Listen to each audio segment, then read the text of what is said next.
All right, welcome back to Local 33 News today. We are sitting down with Senator Bill Cassidy. He's in the studio this morning. Good morning to you. Hey, good morning. Thanks for being with us. Thanks for having me. You are a busy man, so we appreciate you for spending a little part of your Monday morning with us. And there is a lot happening in Washington that's, in fact, affecting families right here in Louisiana. We're going to start, though, with what most recently was great news for Louisiana folks, especially those recovering from the 2016 floods, which was the clearing up of the duplication of benefits issue. Talk about that. Yeah, so folks who have been told by FEMA to get a small business administration loan, an SBA loan, then found out they weren't eligible for Restore Louisiana. And they did exactly what they were told, and then they're saddled with debt. I'm speaking to a police officer before the LSU game. He goes, I had $80,000. It was just weighing on me. Now, I don't know what we pay BRPD right now, but I'm understanding that this is a big debt. So we were able to eliminate that. And it actually only pertains to the Louisiana floods, not to Maria and Irma. I think they'll be going next once they find out it's a problem. But we're able to fix it in this latest bill, and I'm very proud of that. And you've done a lot with helping those victims from the flood. Why is that topic so important to you? Oh my gosh, you cannot go through Louisiana without understanding that, North and South Louisiana. And it wasn't just the capital region. I was over in Vermilionville and saw the same thing when the Great Flood happened. People still putting their lives back together. Homes still in the market that looked like they were flooded not long ago because they haven't been restored. It just helps our families be restored and our communities be restored.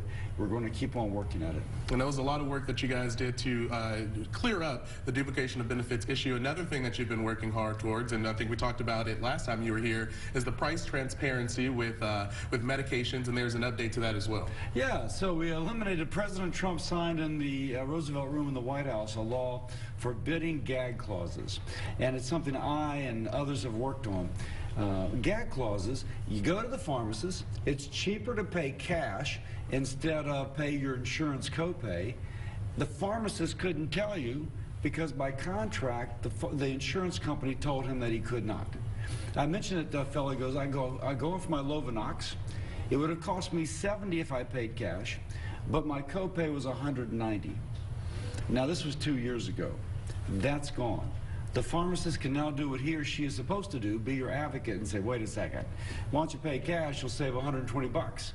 That's real money, and it's real money over a lot of prescriptions. We think it's good for the patient, and that's therefore good for us all. And the goal behind that, obviously, is just to make sure that people can get access to the medications that they need. It is not just that. Right now, the system is rigged so that the patient is the last one to know the price. And everyone else in the system knows the price, but doesn't tell the patient. And so therefore the patient and the taxpayer pay a lot more.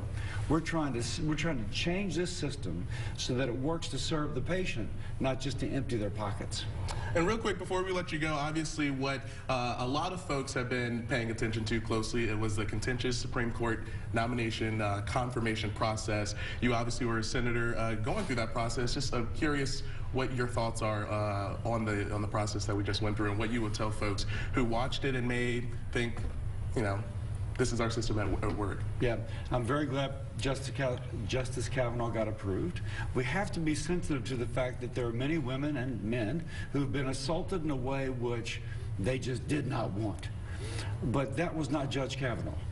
And there was no proof that the person making allegations could offer to prove it was Judge Kavanaugh in her case, including her best friend who said that it did not happen. So we again need to have this sensitivity and awareness, but I'm glad Justice Kavanaugh got on board. If he had not, it would have been frightening. In the future, any one of us could have an anonymous person come and make an accusation, and without proof, our career is ruined. That's the way the Soviet Union worked. It is not the way that the United States of America works. The judiciary here in itself was not the Senate at its finest. But I do think the product ended up being what it should have been. And hopefully we don't have to experience that in the future, and hopefully that there were many lessons learned through this process. We can hope that. I can think that the left, the way they behaved in this episode, I think they now have a playbook. But I hope it's not the case. Yeah, I hope that everyone can take something from it. Thank you so much, Senator Cassidy, for being with us this morning. Thank you both. Appreciate it.